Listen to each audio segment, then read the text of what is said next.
Across the nation, schools everywhere have traded passion for learning for a passing grade.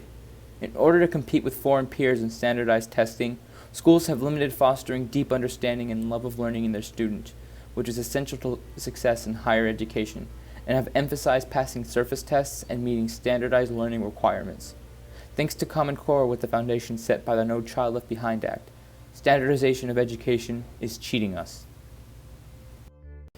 In 2001, President George W. Bush, in an attempt to stimulate America's lagging education system, passed the No Child Left Behind Act. This piece of legislation's most notable impact on our education today are the introduction of mandatory standardized tests on English and math on America's school systems, and standards that schools had to meet in order for its teachers to keep their jobs. Schools that failed these tests enough times could face wholesale replacement of staff, and students could even be faced with a longer school day. Together to get it done so that we can truthfully say in America, no child will be left behind, not one single child.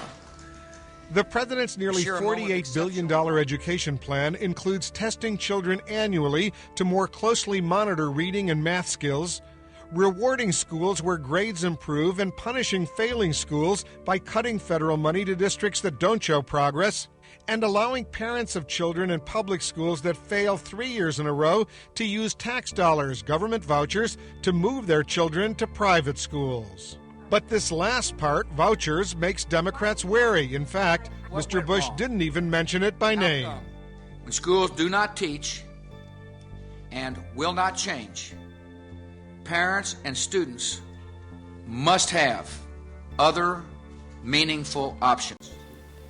Even though this act is no longer in effect, Obama's Every Student Succeeds Act, which was passed last December, kept the standardized testing around.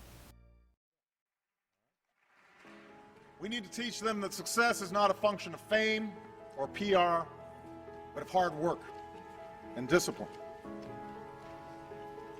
Our schools share this responsibility. When a child walks into a classroom, it should be a place of high expectations and high performance. But too many schools don't meet this test. That's why instead of just pouring money into a system that's not working, we launched a competition called Race to the Top. To all 50 states, we said, if you show us the most innovative plans to improve teacher quality and student achievement, we'll show you the money. Race to the Top is the most meaningful reform of our public schools in a generation. For less than 1% of what we spend on education each year, it has led over 40 states to raise their standards for teaching and learning. And these standards were developed, by the way, not by Washington, but by Republican and Democratic governors throughout the country. And Race to the Top should be the approach we follow this year as we replace No Child Left Behind with a law that's more flexible and focused on what's best. Even though the dramatic consequences were gone, the law still required optimal performances on these tests, or risk losing funding. And schools everywhere, especially less affluent ones, have made passing those tests their top priority. In that constant battle to meet test scores, curriculums have been streamlined to only teach what will be tested. This has taken a heavy toll on art subjects that have been essential in stimulating cognitive growth and creative ability, such as art and music. Take for instance in Los Angeles, where 1/3 of its art teachers have already been laid off, and most of its art programs have already been canceled in public schools. Students are being robbed of creative outlets and are limited in their fostering of talents that could result in fruitful careers.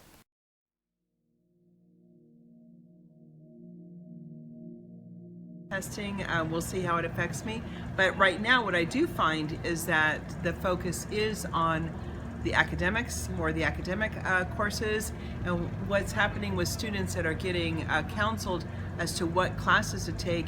The push is for having them take more academic classes and less art classes, even though that they have a love for art or a passion for art and they want to take it, they're being guided away from it because it doesn't translate well into, you know, their resume or getting them into a college. So it's unfortunate because it keeps a lot of students out of the art classes. and our classes get smaller, and I think it creates a well-balanced student. You know, if we have the arts as well as the academics and as well as the sports. So yeah, I think the push is to get the students into strong, rigorous academic classes, although I feel we have a strong, rigorous class. So.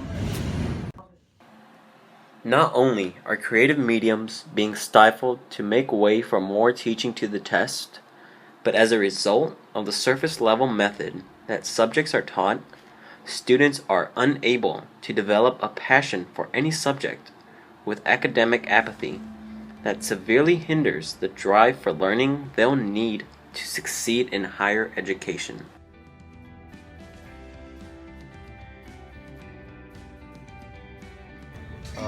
I feel like the schools focus on learning, but they focus more on grades than learning itself.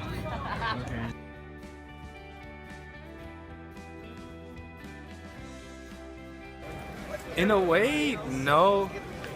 I mean, nowadays, at least the way I see it, education is becoming more technical and involving more about grades and actual learning. I mean, I'm not to this school, but I know some schools, they focus more on actually just getting good grades and actually teaching the students.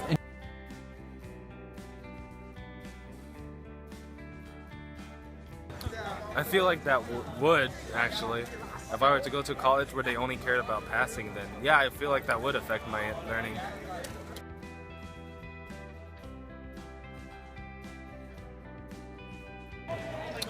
I think it's only about tests.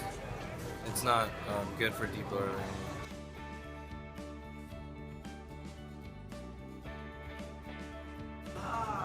I do not think it's good for that. I do not think it's good for like passion.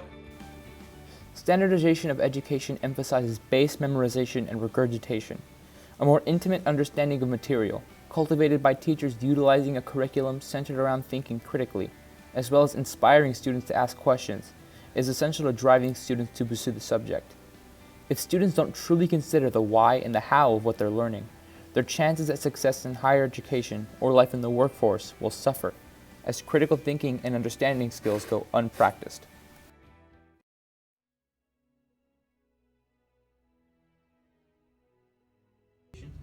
I think it definitely can, and I think that oftentimes it does.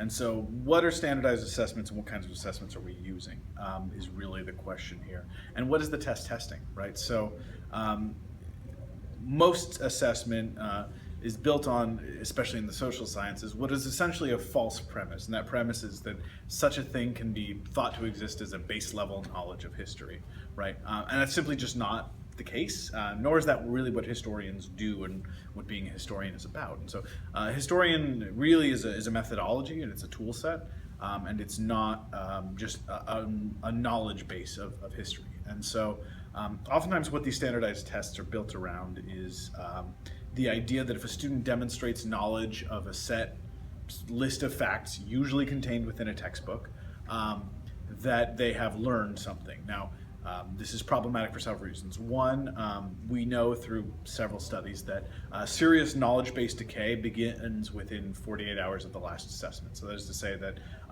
you cram for that test, right? Let's say it's world history, right, or biology, it really doesn't matter the topic. You learn all the facts that you're supposed to know, whether it's the Krebs cycle or the causes of World War I. You take the assessment, and then within 48 hours of that assessment, you have already forgotten a significant amount of that knowledge, and within 5 years, you will have forgotten upwards of 90% of that content. Unless for whatever reason it was specifically relevant to you, you particularly loved that, you will likely forget it. And so if the objective of education is to ensure that you have a base level knowledge of anything, then that is a pointless objective, because you will lose that knowledge within 5 years. School is about teaching you how to think, ideally.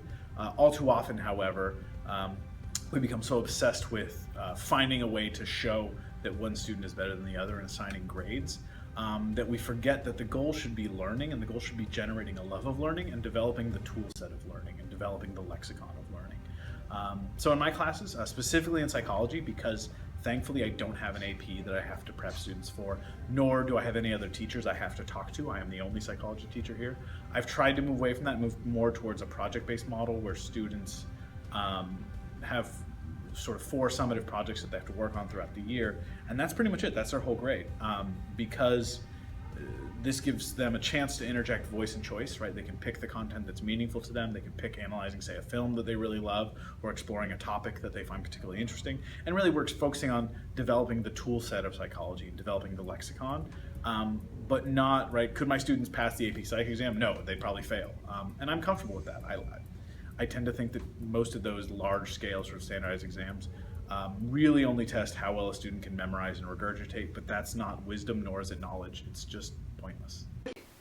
As well as lacking critical thinking practice, students will have no sense of purpose with too much standardization.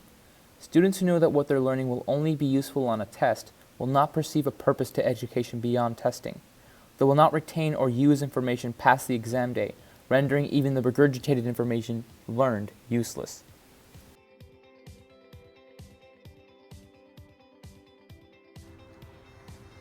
What I have observed, I've been teaching or have been in education for almost 20 years now.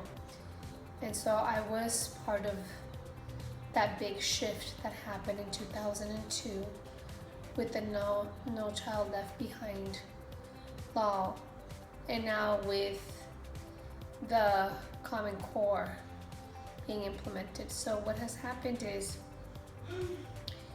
teachers are spending a lot of their time teaching these standards. However, they're teaching them in a manner that's going to be testable. And I found myself asking some of my students, do you know why we're learning this? And they often answer, oh, it's for the test. So students are starting to change the way of thinking that teaching and the learning that happens in the classroom is for being tested.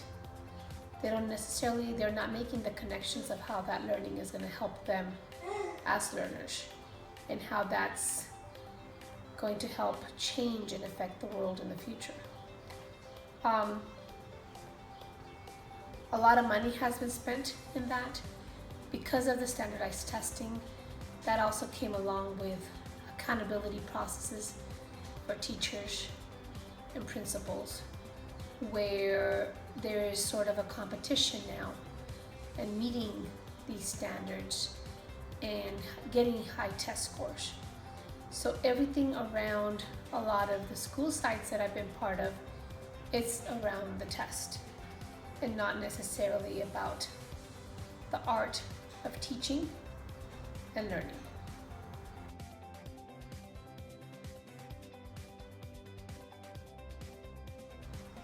I don't think there's a need of change in standard. There needs to be a need in change of focus. The focus needs to be very clear that it's not for testing. The standards are for being learned.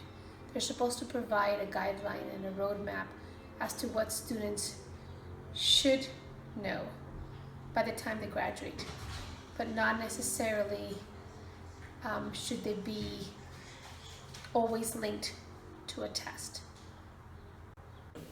Standardization of education through the Common Core curriculum is ultimately cheating a generation of students, with reducing deep understanding to superficial memorization, as well as the elimination of the subjects that make a student well-rounded.